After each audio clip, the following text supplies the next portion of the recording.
Whilst Albert proposed this scheme, Signor Pastrini's face assumed an expression impossible to describe. "And pray," said Franz, "where are these pistols, blunderbusses, and other deadly weapons with which you intend filling the carriage? Not out of my armory, for at Terracina I was plundered even of my hunting knife, and you? I shared the same fate at Acqua Pendente. Do you know, Signor Pastrini," said Albert, lighting a second cigar at the first, "that this practice is very convenient for bandits, and that it seems to be due to an arrangement of their own?" Doubtless Signor Pastrini found this pleasantry compromising, for he only answered half the question, and then he spoke to Franz as the only one likely to listen with attention. "Your Excellency knows that it is not customary to defend yourself when attacked by bandits." "What?" cried Albert, whose courage revolted at the idea of being plundered tamely. "Not make any resistance?" "No, for it would be useless. What could you do against a dozen bandits who sprang out of some pit, ruin, or aqueduct, and level their pieces at you?" Parbleu!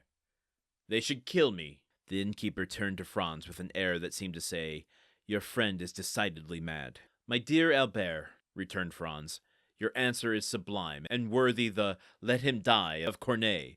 Only, when Horace made that answer, the safety of Rome was concerned. But, as for us, it is only to gratify a whim, and it would be ridiculous to risk our lives for so foolish a motive." Albert poured himself out a glass of Lacrima Christi, which he sipped at intervals, muttering some unintelligible words. "Well, Signor Pastrini," said Franz, "now that my companion is quieted, and you have seen how peaceful my intentions are, tell me, who is this Luigi Vampa?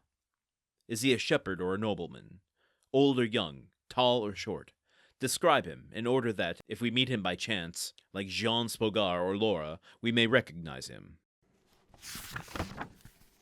Not a lot of new commentary to add to this, as this feels like the third day in a row of Albert just making fun of Pastrini and blustering about, smoking one cigar after another, and Franz having to do the extra work of placating Albert's credulousness. Is it credulous or incredulous? Incredulity. One of those two. And earning the trust of Pastrini, the comfort of Pastrini to actually tell the story of Vampa, which we have not yet got. Folks, we are at the point where chapter 33 has lasted as long as chapter 32. Chapter 32 went from waking up in the grotto on Monte Cristo, searching for the cave, sailing back to Rome, and then finding a hotel room and taking a sleep, all within 7 pages.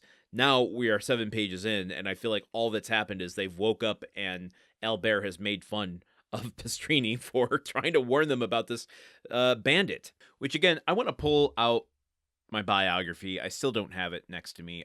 I'll do that for the next episode. I'll get it ready for us. But when I was reading about how Dumas wrote, there's this myth about him, and maybe some of it is true, about how much he wrote, especially when he was in his novel writing phase, how he would go essentially day to night and went on very little sleep. He was very fond of cat naps, 5-minute cat naps, so that he required less sleep at night. And he would write, then take lunch or dinner or breakfast, go back and write, and then do some socialization, come back and write, and that he didn't do a whole lot of editing. I mean, he left the copy editing stuff to his assistants, but there wasn't a lot of let me decide how long this chapter needs to be.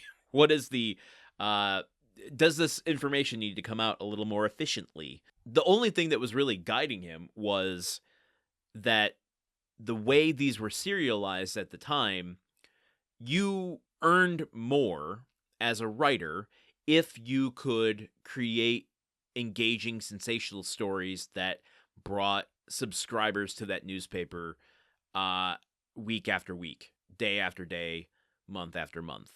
So the better writer you are at capturing your audience, the more that newspaper is going to pay you for your story. I don't remember which of Dumas' stories it was, but there is this little anecdote the author had given about a story that was being serialized by Balzac, of all people, at the time, and that they sacked him, essentially, because his novel was just boring the shit out of people, and they brought Dumas in. I think it was with one of his Queen Margaret stories. Again, I don't have the information in front of me, but essentially once Dumas started serializing stuff, did not stop and made oodles of money on it. Where was I going with all of this?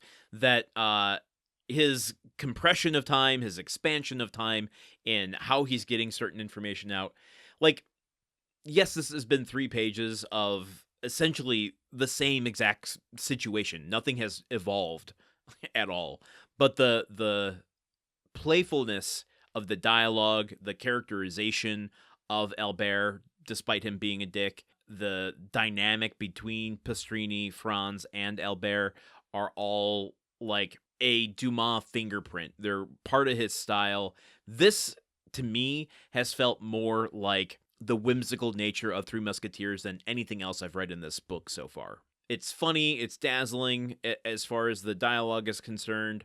These are big characters with scenery chewing moments.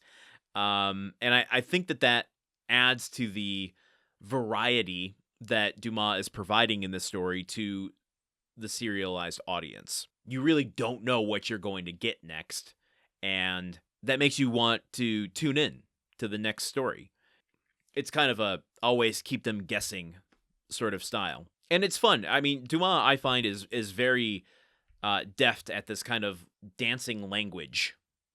These character dynamics where they're volleying off each other. It almost feels like a Frasier episode. The way that the dialogue is written on that show, where they're all playing off each other, but they have deep characterizations, which is what makes it funny. So, yeah, I don't know. I don't necessarily mind it taking this long, but it's just shocking to me that we can go and accomplish so much in 7 pages of chapter 32 and so little in chapter 33 in terms of action and plotting. Here, it's all about characterization, which I guess is giving us different kinds of information and pushing the story forward in a different way. But will we ever learn about Luigi Vampa?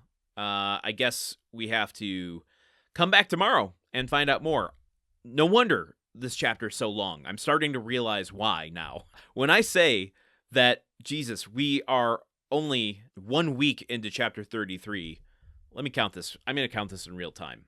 We still have 27 more episodes of chapter 33. What in the hell is going to happen in this chapter? Wow. Well, hang in there with me, folks. I have no idea what's going to happen. I have no idea. I mean, the chapter is called Roman Bandits, so will Albert and Franz be captured at some point by bandits on the way? Do they not heed Pastrini's warnings here?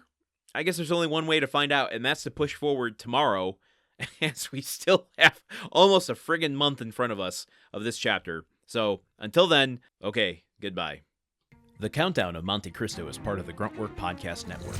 This show is produced, edited, and hosted by Landon Solano. The original text of The Count of Monte Cristo by Alexandre Dumas. Theme song by Magic Solo. If you want to support the show and others like it, visit patreon.com/gruntworkpod. Thank you for listening. See you tomorrow.